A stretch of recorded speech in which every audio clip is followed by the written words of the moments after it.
What can we learn from nature? Can nature change us and deepen our capacity to love? My topic today is reflections on drinking from the source of love. In my talk, Drinking from the Source of Love, I spoke about a transformative experience on a Virginia morning when I communed with three magnificent irises. Their dignity and richness of color expressed something that one can't really write or speak about, but can only experience. Sophie Scholl, killed by the Nazis for her involvement with the nonviolent student group The White Rose, expressed it well when she wrote, "Who would have thought it possible that a tiny little flower could preoccupy a person so completely that there simply wasn't room for any other thought?" Iris Murdoch, the English author, stated, "People from a planet without flowers would think we must be mad with joy the whole time to have such things about us." Why do flowers have this effect on human beings? Why is it that we can also completely lose touch with the beauty of nature, caught up, as we sometimes are, with the pain and grind of daily life? The human experience is often ugly and vapid. We are distracted by innumerable things and frequently spend our time surrounded by metal and glass and plastic, breathing in noxious fumes, battered by discordant sounds. We can become dulled by technology, unaware of the beauty of creation. Ralph Waldo Emerson wrote, "To the dull mind, nature's leaden. To the illumined mind, the whole world burns and sparkles with light." Our dullness even affects the natural world around us, not only because we pollute it, but also because we don't notice it.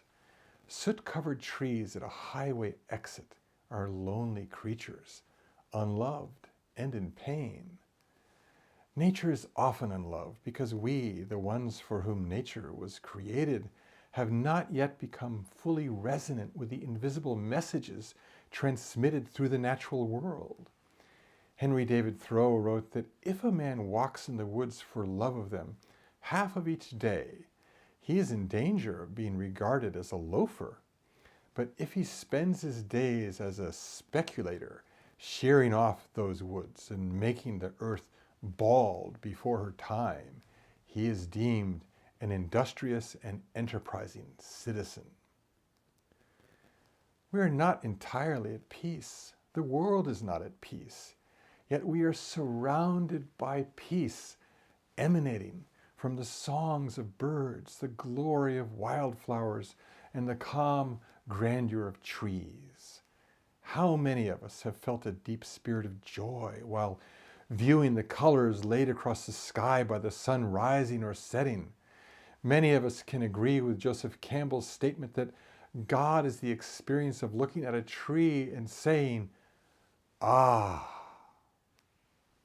We resonate with nature because nature expresses those two things that we hold most dear: love and beauty.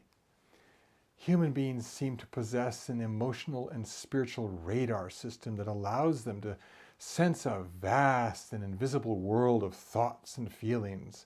We are not machines, and we are not just animals fighting to survive. Whether we believe in one God as the source of love or many gods or none at all, we all experience the impact of love in our lives. We feel most peaceful when we are surrounded by love and a world of beauty. Unlike nature, however, we are not automatically plugged into the source of love. The roots of trees drink deeply from the waters of the earth, but we have roots that can dangle unconnected and forgotten until they dry up and wither almost completely away. Our tragedy as Homo incarnatus, or incarnational man, is that we are surrounded by cups of nectar every day, but we don't pick them up and drink. Love is everywhere in nature, surrounding us at every moment. Even in the grimmest of city lives, we can find a patch of sky, a breath of wind, or a bird to console our hearts.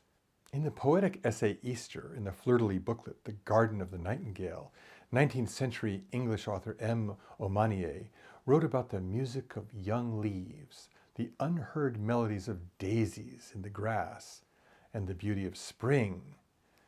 During the last month, we have caught the first notes of that wild music which has been gathering through the dark days of winter, and now the garden is full of sweet singing.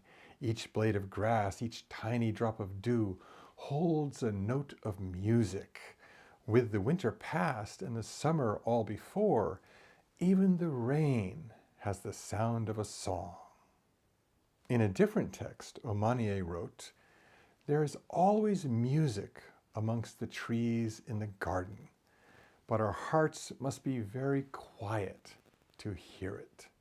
Internal silence and awareness will allow us to reconnect our roots and drink deeply from the source of love that is expressed to us through nature, through music, and through people.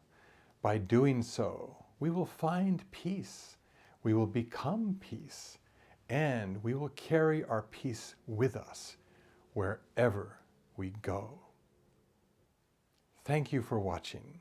You can follow me on Twitter at @FalkenBrown and email me at peterbrown@worldcommunity.com. I invite you to subscribe, leave a comment, click on the like button, and share this video with 2 or more friends. I also invite you to become a patron of the arts and join the Love, Freedom, and the World project by going to our crowdfunding platform at patreon.com/PeterFalkenberg-Brown. Each level of contributor will receive a unique type of reward as our way of saying thank you. By contributing as little as $3 per month, you'll become a team member and will be able to provide valuable suggestions for new video topics and brainstorm new ways to reach a thirsty world with words of love, beauty, joy, and freedom. I am very grateful for all your support.